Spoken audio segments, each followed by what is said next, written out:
How to use a recession to improve your business. Sounds counterintuitive, doesn't it? Recession, improvement. Aren't recessions a bad thing? Don't they cause your business to shrink, not to grow?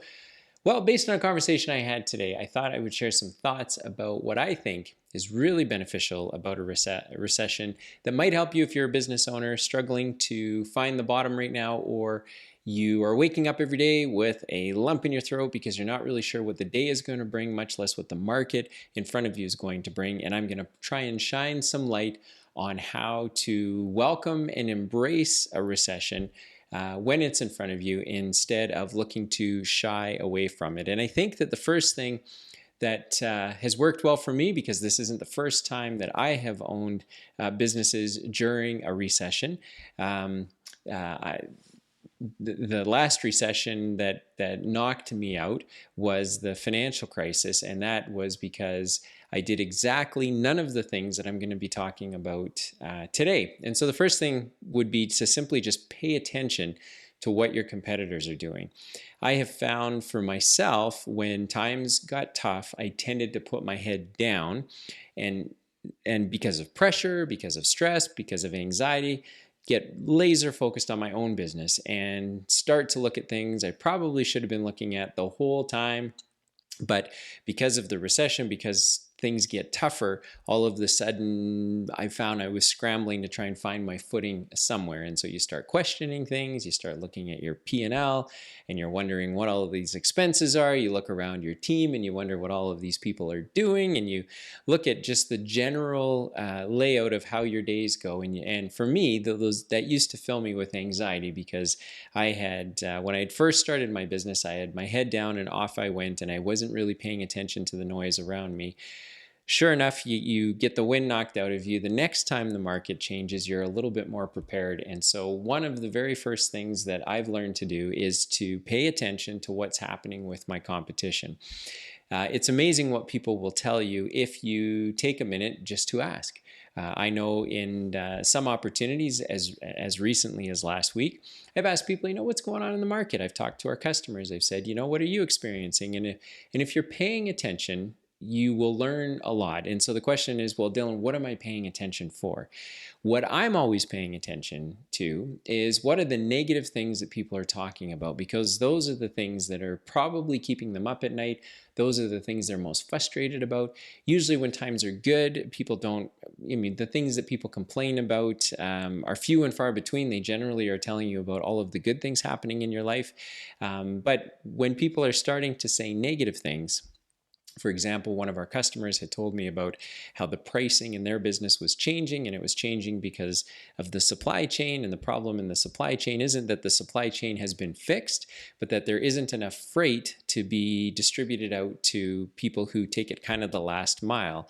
And so all of a sudden, competition has forced rates down for individuals such as him, who are responsible for getting products to the last mile. And that got me thinking about, okay, well, if that's the kind of customer we serve, if their revenue is being driven down, then how is that going to affect us?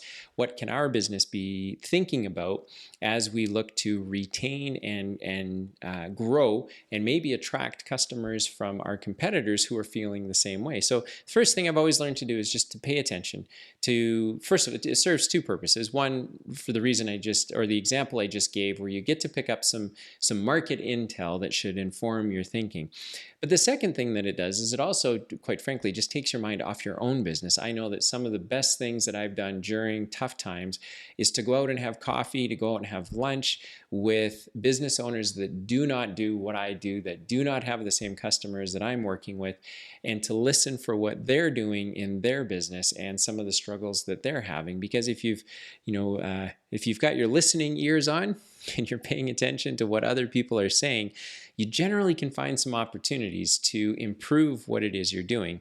And so that's kind of the overarching thought that I would share with you, is if you're running a business right now in the recession and you're feeling very uncertain about what life is going to give you, you're stuck in either the struggling or the adjusting quadrant, and so life is already tough enough for you. And if you don't know what that means, look at the show notes down below and click on the cash flow quadrant for business owners. It's very informative and very helpful. But if you find yourself in that spot, the first thing to do is just pay attention. I always adhere to the theory that that, I'm not the smartest guy in the world. There are other people who are experiencing what I'm experiencing. And even though I may not know who they are, it doesn't mean that they don't exist. And so for me to network, to get out and meet with people who do not do what I do every day, in fact, even meeting with people that don't own businesses and just listening to them talk about their job or about their corporate culture or what shifts have changed, oftentimes gives me some ideas, but quite frankly gives me a reprieve and a break from thinking about my business. And it takes my eyes off of myself and it puts it onto other people. And oftentimes, just because of my personality, I'm trying to help another person with their particular problems. And in helping them with theirs, I usually get clarity on what I need to do about my own problems. So the first thing is pay attention. But the next best thing that happens, and I'm witnessing this right now inside of one of our businesses, is that I'm able to attract better people. It's actually amazing. The quality of people that are now looking for work, the bar, the interest, the attitude has risen. And I don't think it's purely because of the recession. I know there's other things that are going on in the marketplace, but generally speaking, during a recession, you are able to attract better people. And the old saying goes, good people never cost you money, they only make you money. And so if you've struggled over the last couple of years, as I have, to really find people that are engaged, that want to work, that have an interest in maybe bettering their position in life, now during a recession, during tough times, if you've got a business that is operating and you've got a longer term view and you can kind of keep your wits about you, you can usually find really great people to come and be a part of your team who will contribute more than maybe your existing team members right now. If you've been able to run your business really, really well, the existing team that you have right now might not appreciate how good they have it. And if any of them are no longer feel like they are getting, maybe they no longer feel like they are contributing what they used to contribute for what they're getting and they're looking for more, you might be able to work with your team to help them to understand that, hey, here's where our business is at right now. Here is what people are experiencing in the job market. And if you're going to be a part of our team, we'd love for you to continue to contribute, but there are also other people that we might be able to add to the team to make your job better, to make our culture better. And recessions are generally the best time to find really great people. And that's because they get let go from somewhere else. They are looking for work. And so the ability to change out your team, or if changing out your team isn't an option, it's an opportunity to grow your team. Some businesses really are limited by the type of worker that they are able to attract.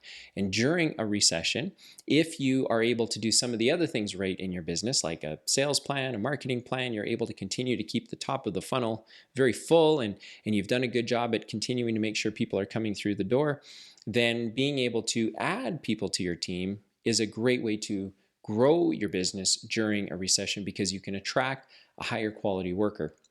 And I've seen that happen time and time again. I have found that the worst time to hire is when the market is on fire, because good people are already in the spots that they're in. The companies that they are with are already doing everything they can to keep them. But when a recession hits, not every business is well run.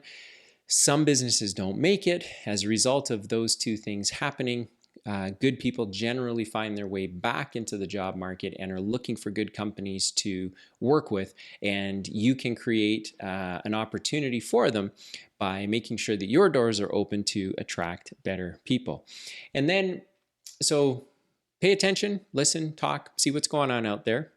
That's how you can use a recession to improve your business, because you can listen to what's really happening, what people are struggling with, and how your business might be able to help them. The second thing that you can do is you can use a recession as an opportunity to either change over your team, change out your team, or add to your team and grow your team, because of the availability of better people in the marketplace that probably have the skills and talents that you were looking for, but you haven't really been able to find up until the moment of the recession. And then the last thing that you can do to use a recession to improve your business, and it's a result of maybe the first and the second thing, which is to improve your customer experience. That sounds like a very generic sentence, or it can sound like a very generic sentence, but a recession is a really good time to leave an impression on your customers. When times are good, customers won't put a lot of weight behind the experience if it's fairly similar company to company to company to company. And that's because there's no need to. They know that the availability of the product or service they're looking for is easy to find, and so off they go and they will buy it, and the experience doesn't add or take away a whole lot when times are good. But when times get tough, people really want to get a lot of value for the money that they're spending, and they are more focused on what they're getting in return for what they're providing. And so if they're providing you with their time and their money, they want to see a solution in a product or a service that really wows them. And when times are tough, many companies struggle to deliver a great customer experience because maybe they've had to lay some people off. Maybe they don't have the resources that they used to have to do the things they used to do to impress their customers. And so your business has an opportunity to come along inside of the marketplace and say, you know what? We're going to pick a couple of things in the entire customer experience and we're going to knock people's socks off. We're going to do a really, really, really great job of one or two things that's going to leave a real mark on them. And every business is a little bit different. But being able to look at how you treat your customers, how they hear about you through marketing, how they interact with you through sales, how you deliver your product or service to them through operations, and then once they're done all of that, how do you continue to build a relationship with them after the fact so that they come back again? A recession is a great time to leave your mark on your customers with a great customer experience. And again, if you're to my earlier point, if you're paying attention to what's happening in the marketplace and you're listening to what customers are saying, or you're listening and watching to what your competitors are doing, you're checking out their Facebook posts or lack thereof, you're checking out maybe their Google business posts or lack thereof, or you start to see them, what they're doing in their social media channels or not, that will be an indicator to you of what's going on. If you do that, if you get good people on your team, then between listening to what's going on and the good people on your team, you should be able to lift the overall experience that you can deliver to customers so that it leaves them with a great impression, but also leaves them understanding that they are getting more for the same thing out of your business than they might have otherwise when times were good. And that's because competition is a wonderful thing, and a recession is a really good time ultimately to improve your business because you can attract customers that maybe you weren't getting before because there was a lot of competition and a lot of companies in the market. One of the final notes I'll leave with this episode is that recessions are a good time to lean into your business when other people are leaning out. And I think you can search for it on YouTube, you can find podcasts about it, but some of the greatest businesses are built during very, very difficult times. And that's because everyone's interests are in the same direction. Everybody knows that times are tough, and so they're working extra hard to make sure if they're on your team that they have job security. Business owners get scared, and so they focus on everything they should be focusing on all the time. And generally don't when times are good. And so I've learned to lean in when times are tough, not lean out. Lean in because that desperation will force and produce a great result out of the time, the resources, and the people that you have access to. And then in the back of your mind, remember that if times were good and people needed the product or service that your business offered, the chances are still very, very high that they most likely still require your products and services when times are not good. And that's always really served me well when I have found myself in a cold sweat at 2 a.m, or because I get up at 4:30 in the morning, the very first thought that comes to my mind is, are we going to make it? And that one idea of the market still needs what it is our business offers. I simply have to work harder to be able to deliver it and go compete for the customers that are out there. It's not as if it's kind of like that old saying in the stock market, when the stock market drops, it's not as if money disappears, it just moves. And so you have to figure out where it's moved to.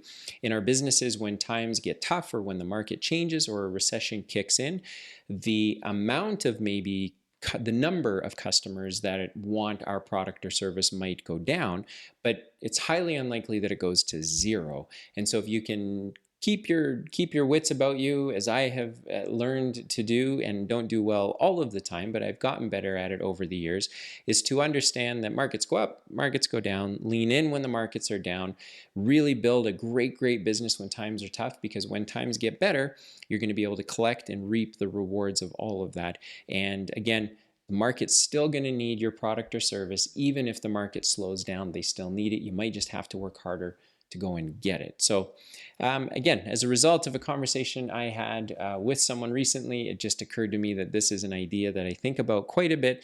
I have been in the trenches a lot with many different entrepreneurs, and these are some of the ideas that have come out that I hope have helped you. So pay attention to what's going on.